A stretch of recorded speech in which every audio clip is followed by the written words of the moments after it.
Alô você, tudo bem, candidato ou candidata? Alberto Vicente falando aqui, e este é o canal Resolvendo Questões de Concursos, trazendo hoje questões do Sebrasp para o concurso INSS. No caso aqui, concurso para técnico do Seguro Social. Você sabe, você já acompanhou aí o noticiário que está iminente esse edital. E este vídeo começa uma série de vídeos que terão questões sobre INSS, tanto questões de concurso anterior, no caso 2016, quanto questões inéditas que nós vamos formular. Ok?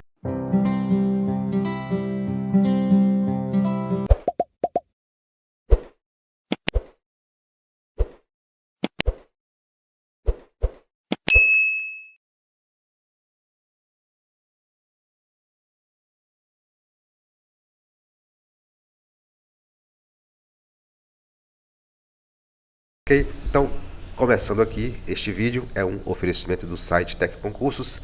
Se você quiser assinar um site de concursos completo, um site de questões completo, assim o Tec Concursos, usando o link que está aqui abaixo do vídeo, na descrição do vídeo, pois você terá desconto. Pode assinar por um mês, por 2, por 3, não tem fidelidade. E também, se quiser, não precisa assinar, mas apenas cadastrar-se no site e acompanhar questões de forma gratuita, ok? Então, Tec Concursos vai nos ajudar neste vídeo, porque são questões já com comentários. Julgue o item que se segue acerca da administração pública. Na análise da moralidade administrativa, pressuposto de validade de todo ato da administração pública, é imprescindível avaliar a intenção do agente. Como você sabe, esse concurso de 2016 foi com questões de certo ou errado, ok? Se você não conhece nosso canal, nós costumamos trabalhar assim: você lê a questão conosco, pausa o vídeo ou espera um pouquinho, responde a questão e depois confere o gabarito, que neste caso será um gabarito comentado pelo Tec Concursos. Bom, você já respondeu a primeira questão? A resposta dessa questão aqui é: para a jurista Maria Silvia, a ofensa ao princípio da moralidade na execução das atividades administrativas está ligada ao desvio de poder. Ela diz que a imoralidade administrativa surgiu e se desenvolveu ligada à ideia de desvio de poder, pois se entendia que, em ambas as hipóteses, a administração pública se utiliza de meios lícitos para atingir finalidades metajurídicas irregulares. A imoralidade estaria na intenção do agente. É o que chamamos de boa-fé subjetiva. Agora, acontece que, para a configuração da imoralidade administrativa, não se faz necessário analisarmos a existência da intenção, pelo menos se tratando de boa-fé objetiva.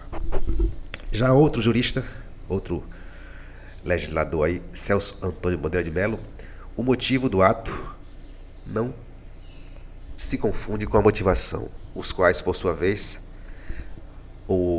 não se confunde com o móvel. O móvel é a parte psicológica, é o porquê da prática do ato, que está na cabeça do agente público, que foi o que levou à prática do ato. E, para o direito administrativo, pouco importa o que o motivou. E aí, pense rápido e responda: prefeito desapropria imóvel urbano e paga indenização justa e prévia, porém o imóvel pertence a primo distante. Será que o prefeito sabia da propriedade pelo parente? Não importa, o ato pode estar maculado pela imoralidade. Magistrado nomeia para seu gabinete irmã de magistrado do mesmo tribunal, e este magistrado nomeia o irmão do magistrado que nomeou sua irmã, ambos para cargos comissionados. Então, o ato é moral? Temos realmente de analisar a intenção dos agentes? Não.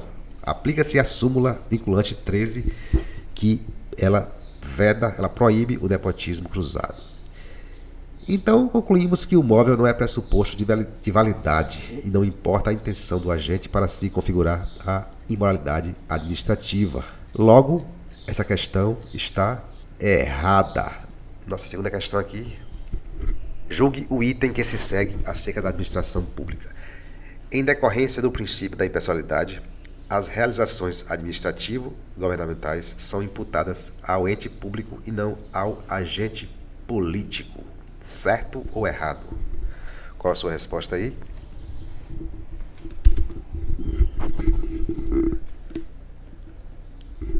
A você que pensou e respondeu, lembramos que este vídeo tem a parceria do Tec Concursos. Assine o Tec Concursos pelo link que está aqui abaixo do vídeo, na nossa descrição, e você consegue desconto para assinar. Essa questão está correta. Quem respondeu certo acertou. Como esclarece Lucas Rocha Furtado, o princípio da impessoalidade admite seu exame sob os seguintes aspectos: dever de isonomia por parte da administração pública, dever de conformidade ao interesse público, imputação dos atos praticados pelos agentes públicos diretamente às pessoas jurídicas em que atuam. Por essa última linha, pelos atos dos agentes, responde a administração pública em razão da impessoalidade de atuação daqueles. A tese é consagrada em diversos momentos da nossa atual Constituição Federal, como no inciso 6º do artigo 37 do texto constitucional, que vai dizer que as pessoas jurídicas de direito público e as de direito privado, prestadoras de serviços públicos, responderão pelos danos que seus agentes, nessa qualidade, causarem a terceiros, assegurado o direito de regresso contra o responsável nos casos de dolo ou culpa. Então, vê-se que a pessoa jurídica à qual é vinculado o agente responde pelo dano causado por este, nitidamente devido à impessoalidade da atuação funcional. Portanto, o agente tem sua atuação imputada ao órgão, entidade a que vincula. É a teoria do órgão ou da imputação volitiva. Próxima questão. Julgue o próximo item a respeito dos atos administrativos. A autoexecutoriedade é atributo restrito aos atos administrativos praticados no exercício do poder de polícia. Certo ou errado?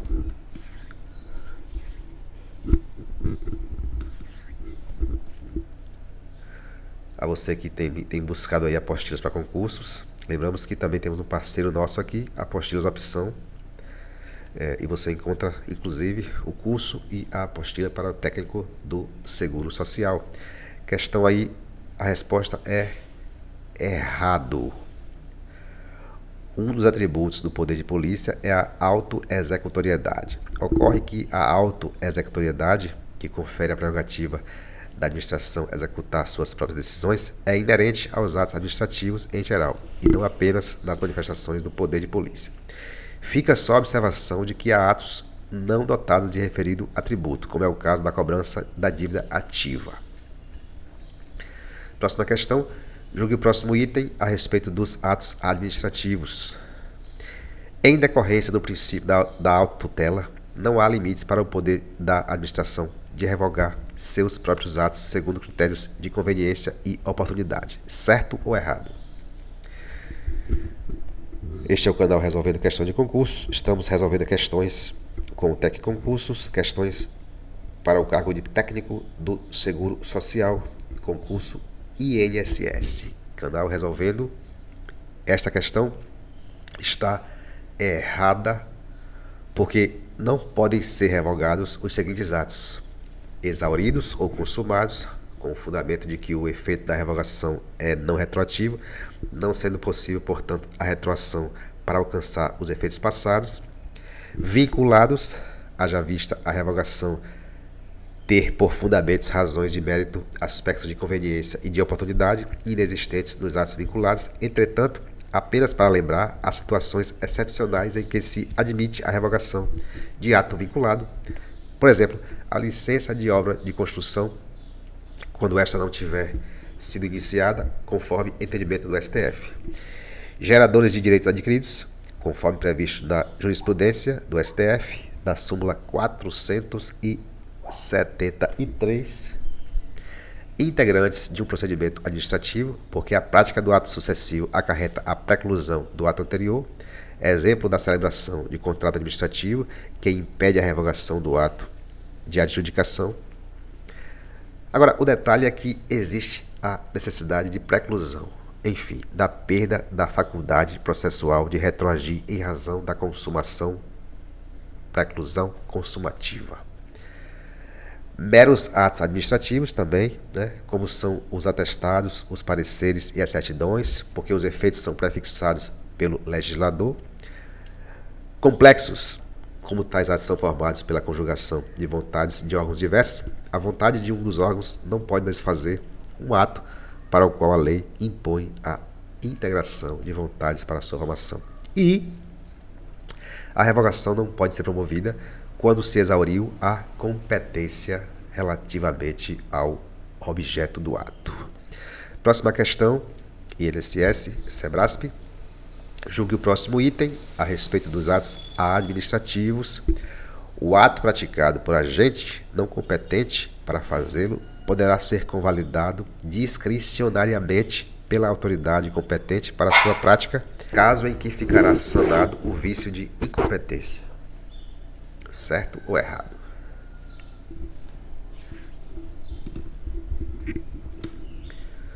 É você que pausou o vídeo aí para responder. Lembramos que estamos aqui com questões do Tec Concursos. A resposta da questão aí é certo. Outra coisa, o nosso comentarista aí da Tec Concursos ainda falou que a banca não anulou essa questão. A questão merecia ser anulada porque a doutrina majoritária nos ensina a tratar-se a convalidação de ato vinculado. E, segundo o nosso comentarista, este é o entendimento dos autores Maria Silvia, Celso Antônio e José dos Santos, entre outros. Ele dá um exemplo. Em prova do CESP, ou SEBRASP, em 2013, a banca examinadora socorreu-se dos ensinamentos de Maria Silvia. A questão foi: caso a administração pratique ato suscetível de convalidação e este não seja impugnado pelo interessado, ela só terá a obrigação de convalidá-lo ou de invalidá-lo na hipótese de vício de competência em ato de conteúdo discricionário. Outra questão: é obrigatória a convalidação de ato administrativo de permissão de uso de bem público eivado de vício de competência, pois tal convalidação é ato vinculado. O gabarito, claro, foi errado nessas duas questões. É que o ato de convalidação é sempre vinculado, havendo uma única hipótese em que o ato é discricionário. E aí a banca, SEBRASP, fez citar, no caso, a exceção: vício de competência em ato de conteúdo discricionário é ato discricionário. Isto é, ora a banca acompanha a linha doutrinária e dá o gabarito como ato vinculado, ora acompanha a literalidade da Lei 9.784 de 99 e dá o gabarito ato discricionário. Porém, na questão, não há menção ao julgamento de acordo com a lei ou de acordo com a doutrina, de modo que o julgamento restou prejudicado. E para demonstrar a imprudência da banca, nesse caso aí, observe a questão aplicada em 2016. Mesma banca aí, viu? SEBRASP, CESP. E aí ele lamenta. Um técnico judiciário do TRE Piauí assinou e encaminhou para publicação uma portaria de concessão de licença para capacitação de um analista judiciário pertencente ao quadro de servidores do tribunal. O ato de concessão da licença é de competência não exclusiva do presidente do tribunal. A partir dessa situação hipotética, assinale a opção correta. O ato deve ser cassado, pois os requisitos para a sua prática não foram atendidos. B. Dado o vício insanável de competência, o ato deve ser revogado. C. O ato não possui vícios, razão porque não há providências a serem tomadas. D. O ato deve ser anulado com efeitos ex nunc por vício insanável de forma. E. Caso não seja verificada lesão ao interesse público, nem prejuízo a terceiros, o ato deverá ser convalidado.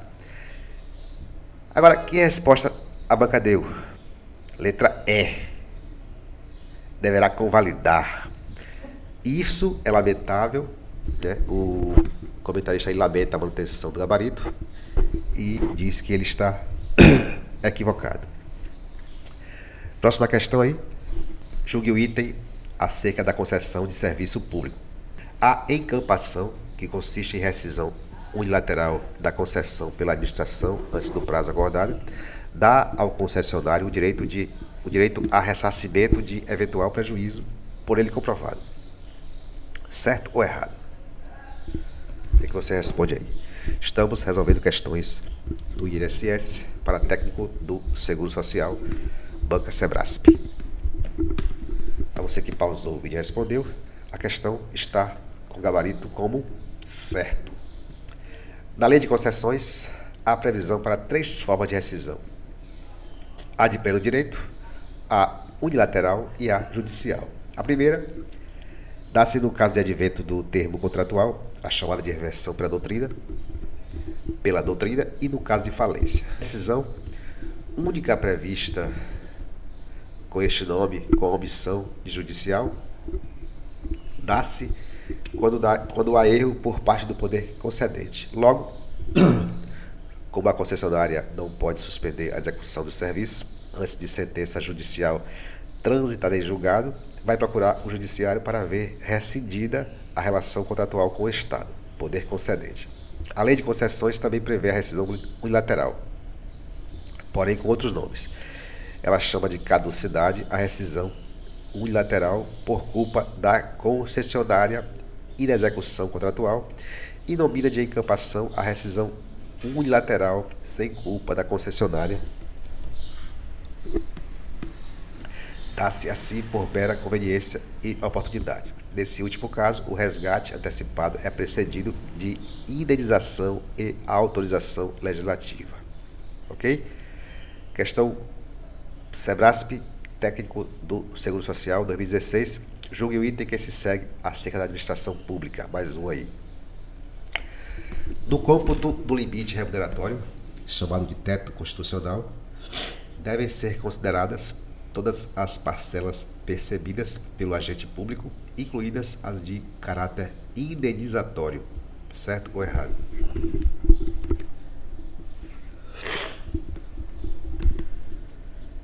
A você que pausou aí e respondeu a questão do TEC Concursos, a questão do INSS 2016, o gabarito está errado.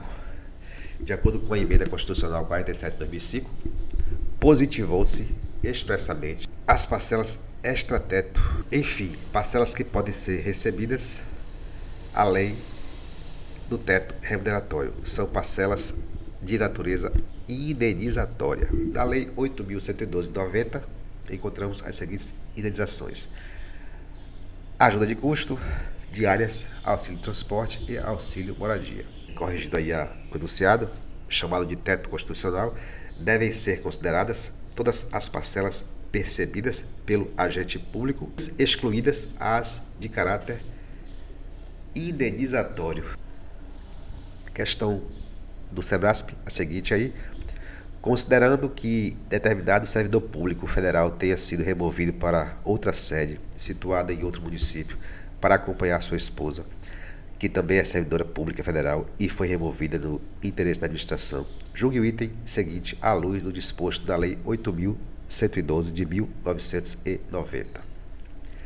Ainda que o servidor e sua esposa sejam integrantes de órgãos pertencentes a poderes distintos da União, a remoção do servidor poderia ser concedida. Certo ou errado? A você que pausou e respondeu a questão, ela está certa. A remoção da-se-á de ofício, no interesse da administração, ou a pedido do servidor.